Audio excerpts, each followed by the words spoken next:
Assalamualaikum warahmatullahi wabarakatuh. Salam, Om Swastiastu, Namo Buddhaya, salam kebajikan. Baiklah, di sini saya akan menjelaskan tentang teori organisasi untuk memenuhi tugas mata kuliah teori organisasi publik di bawah dosen pembimbing Ibu Nur Ilmiah Rifai. Baiklah, di sini saya akan menjelaskan tentang teori organisasi.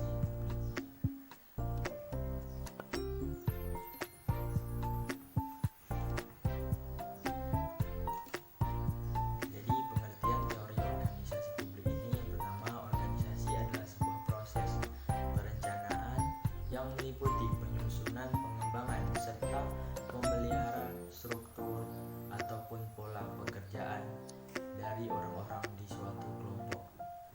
Lalu, menurut Cass dan Rothway, organisasi adalah substansi, sistem teknik, subsistem struktural, subsistem psikososial, dan subsistem manajerial dari lingkungan yang lebih luas, serta di mana ada orang-orang yang berorientasi pada tujuan.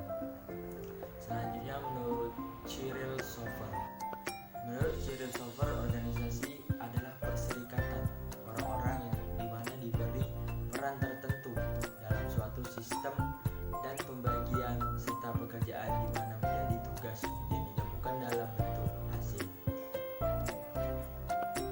Lalu ada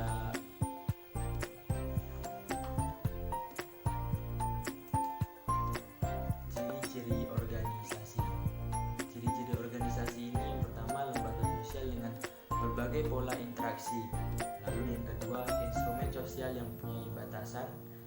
Yang ketiga, adanya tujuan yang sama serta yang keempat adalah dikoordinasikan dalam sengaja serta disusun.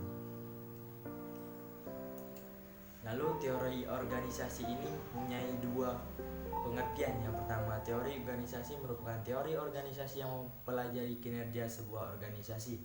Lalu yang kedua, salah satu organisasi harus mempunyai teori, di antaranya membahas tentang bagaimana sebuah organisasi menjalankan fungsinya, mengaktualisasi visi dan misi organisasi tersebut. Lalu ada pembagian teori-teori organisasi. Ada 6 teori organisasi. Yang pertama ada teori organisasi klasik, teori organisasi neoklasik, teori organisasi modern, teori organisasi birokrasi, serta teori organisasi administrasi, dan yang terakhir ada teori organisasi manajemen ilmiah. Selanjutnya, yang pertama kita bahas adalah teori organisasi klasik, di mana teori organisasi ini berasal dari dua teori, yaitu menurut Scientific Management yang dikembangkan oleh W. Taylor 1911 yang menekankan pada pembagian pekerjaan untuk mendapatkan hasil yang maksimal secara efisien. Yang kedua berasal dari teori birokrasi yang dikembangkan oleh Max Weber pada tahun 1947, menekankan bahwa pentingnya bentuk struktural hierarki pada bagian organisasi. Selanjutnya ada teori organisasi klasik. Teori organisasi klasik ini memiliki asumsi bahwa organisasi harus mempunyai susunan yang rasional, logis, baik secara ekonomis maupun secara efisien. Jadi, rasionalitas, efisiensi, dan keuntungan ekonomis adalah tujuan organisasi. Selanjutnya ada teori klasik. Jadi, di dalam teori klasik ini ada terbagi menjadi beberapa bagian.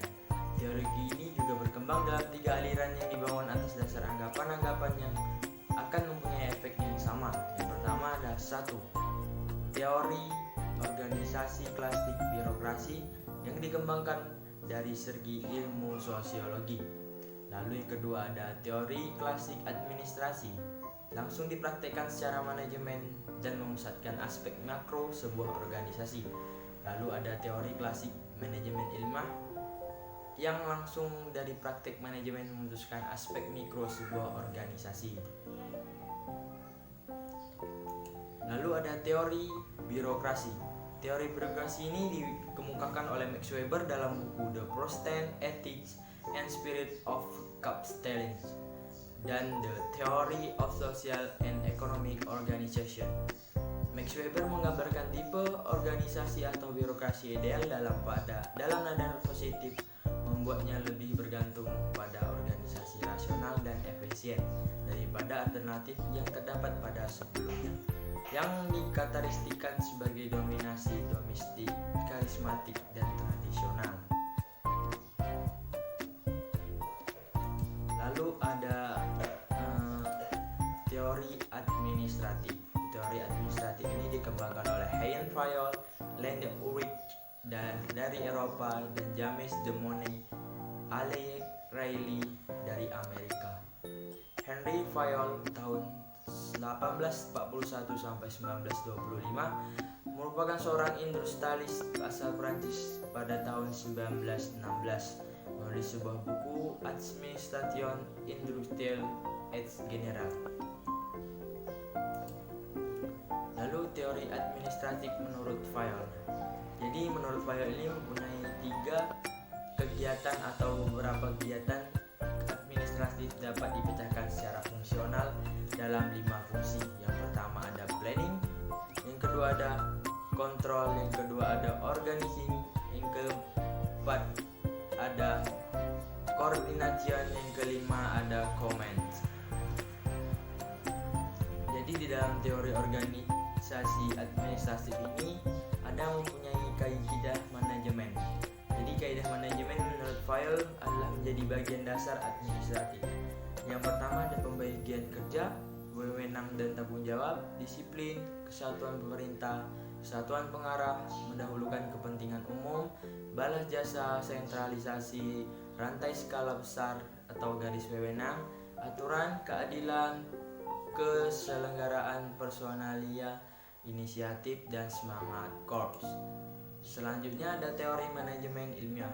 Teori manajemen ilmiah ini mempunyai 4 kaidah manajemen yang dikategorikan menurut Frederick W. Taylor. Yang pertama ada menggantikan metode kerja dengan praktek dengan metode berdasar ilmu pengetahuan. Lalu yang kedua ada mengadakan seleksi latihan dan pengembangan karyawan. Yang ketiga ada pengembangan ilmu kerja serta seleksi latihan dan pengembangan secara ilmiah perlu integrasikan. Yang kepada perlu dikembangkan semangat dan mental untuk mencapai manfaat manajemen ilmiah. Selanjutnya ada teori manajemen ilmiah.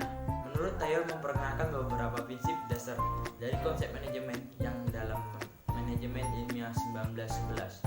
Menurutnya yang pertama, ilmu harus menekankan pada rule of thumb dalam memandu rancangan, tugas dan aktivitas organisasi, serta efektivitas operasi organisasi harus diukur secara objektif dan ilmiah. Kedua, harmonisasi harus ditingkatkan dalam organisasi dengan menciptakan kaidah, aturan, dan berperan formal secara anggota serta ilmiah dalam basis rujukan yang jelas. Selanjutnya ada teori manajemen ilmiah. Teori manajemen ilmiah ini mempunyai beberapa macam. Yang pertama yang saya lanjutkan tadi, yang ketiga perusahaan harus menekankan pada individualisme. Manajemen harus bekerja sama dengan pekerja memastikan bahwa tugas diselesaikan dengan sangat efisien. Lalu yang keempat, pencapaian hasil maksimum termasuk output terbatas menjadi tujuan utama organisasi. Lalu yang kelima, semua pekerja harus meningkatkan kemampuan produktivitasnya supaya menjadi tujuan utama organisasi. Yang kelima ada semua pekerja harus meningkatkan kemampuan produksi maksimum supaya potensi kerjanya, sehingga demikian mereka dapat mencapai efisien serta kesesuaian lebih baik. Lalu ada teori manajemen ilmiah yang keenam, perlunya divisi kerja antara manajer. Para pekerja manajer harus bertanggung jawab dalam penyelesaian tugas. Yang ketujuh ada perhatian harus diberikan untuk menghilangkan semua soundering dalam aktivitas organisasi. Lalu yang kedelapan, pekerja harus diberi gaji serta dilakukan secara pay rate. Teori neoklasik. Jadi teori neoklasik ini mempunyai beberapa macam pengertian juga. Yang pertama, kelemahan-kelemahan ada dalam pemikiran para ahli teori organisasi adalah merangsang munculnya pemikiran-pemikiran dari ahli teori organisasi sesudahnya. Lalu pada ahli ini merupakan kritik terhadap teori organisasi klasik yang dimana penerima harus beberapa prinsip para pemikir pendahulunya meskipun dengan berbagai modifikasi dalam banyak literatur yang dikenal. Neoklasik juga disebut dengan teori hubungan manusiawi. Jadi teori neoklasik ini menekankan bahwa penantian aspek pada psikologis dan sosial karyawan sebagai individu ataupun kelompok kerja. Selanjutnya, teori organisasi klasik ini mempunyai beberapa penulis, yaitu Hugo menulis sebuah buku Psikologi and Industrial Efficiency pada tahun 1913.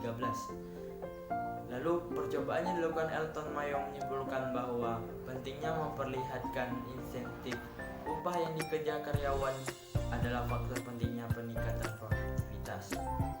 Teori organisasi klasik juga menekankan bahwa penekanan aspek manusiawi dikenal secara umum pada awal tahun 1900-an, yaitu pendekatan perilaku behavioral approach atau pendekatan hubungan kerja manusia, human relation approach. Dalam pembagian kerja neoklasik ini memandang penyebabnya partisipasi, perluasan kerja, manajemen bottom.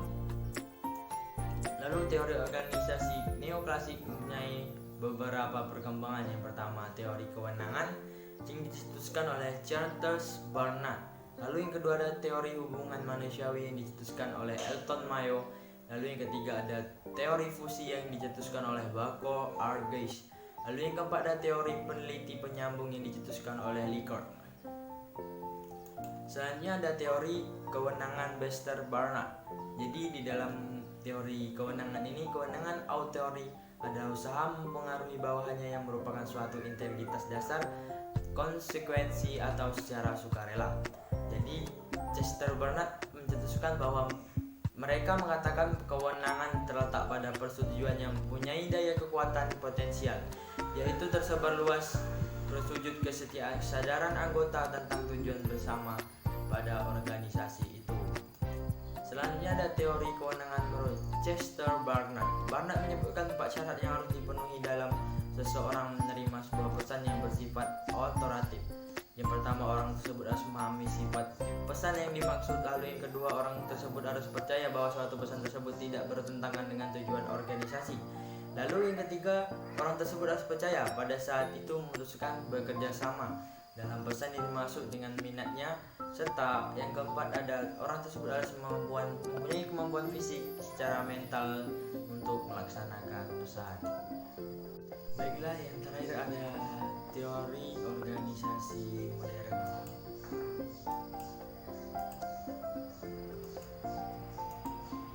Jadi pada teori organisasi modern ini mempunyai beberapa aliran. Yang pertama, aliran modern yang mengarah pada pendekatan kontingensi. Aliran yang menekankan bahwa organisasi harus bersifat terbuka dan berhubungan dengan lingkungan. Lalu teori organisasi modern merupakan teori organisasi mendekati masalah sebagai suatu sistem keseluruhan yang memperhatikan berbagai variabel dan memahami adanya proses dinamis. Serta organisasi yang efektif adalah jika struktur organisasinya mampu menyesuaikan dengan karakteristik lingkungannya. Organisasi harus memiliki tingkat adaptabilitas yang tinggi.